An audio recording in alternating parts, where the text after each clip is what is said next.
O mundo ultrapassou a marca de 1.200.000 mortos pela Covid-19. Mais uma vez, o epicentro dessa pandemia, a Europa, endureceu as restrições para conter a alta de novos casos.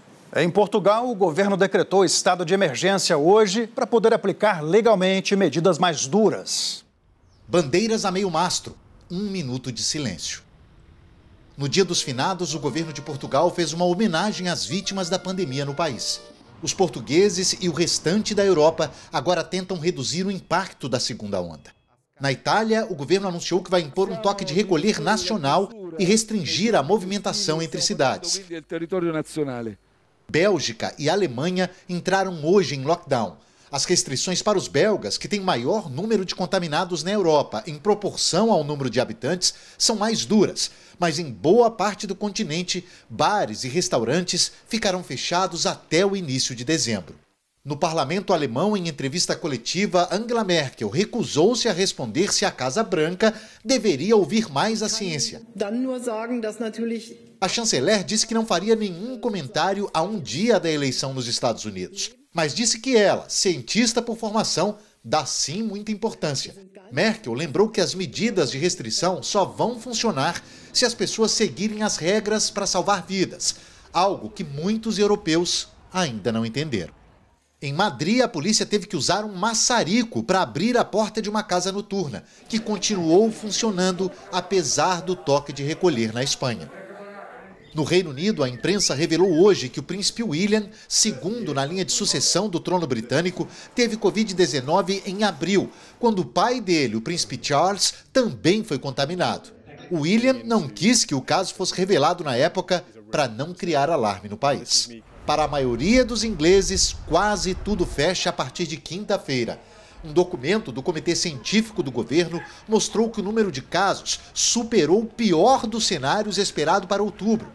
Hoje, no parlamento, Boris Johnson disse que não havia outra alternativa e que não ia se desculpar por ter tomado a decisão só agora. O primeiro-ministro tinha sido aconselhado pelos cientistas a adotar um lockdown já em setembro, mas preferiu um sistema de 3 níveis de alerta, que não funcionou.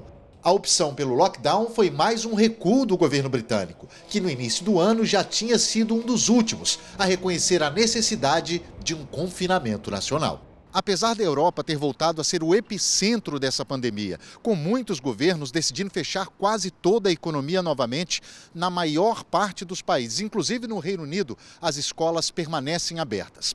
Na avaliação das autoridades, o dano seria muito maior se os estudantes fossem mantidos em casa.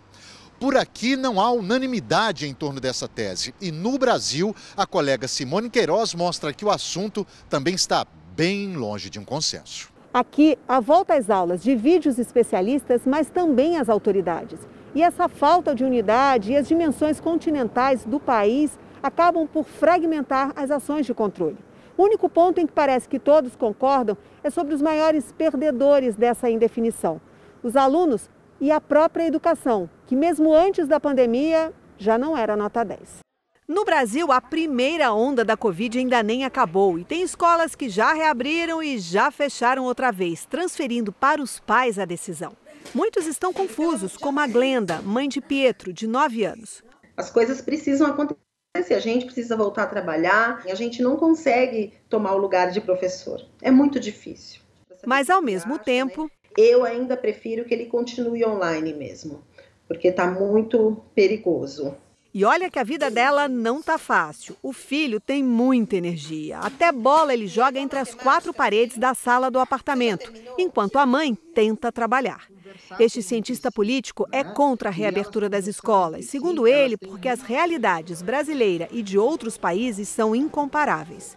O que nós vemos no Brasil, infelizmente, é uma falta de diálogo, o político falando mais alto do que a saúde pública e essa disputa política acabando custando vidas. Alguns outros países estão conseguindo reabrir as escolas porque eles têm ações efetivas de controle do vírus e rastreamento do vírus, o que não acontece no Brasil.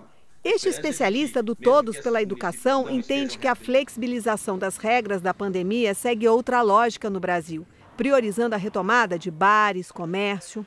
Houve no Brasil, nitidamente, uma contaminação de um debate que deveria ser pautado pelas evidências por questões relacionadas a pressões de grupos específicos e, fundamentalmente no caso dos municípios, ao período de eleição. Se a gente de fato quer priorizar a reabertura das escolas, é importante que a educação seja entendida como elemento prioritário. Infelizmente, a gente não tem visto isso em grande medida Brasil afora.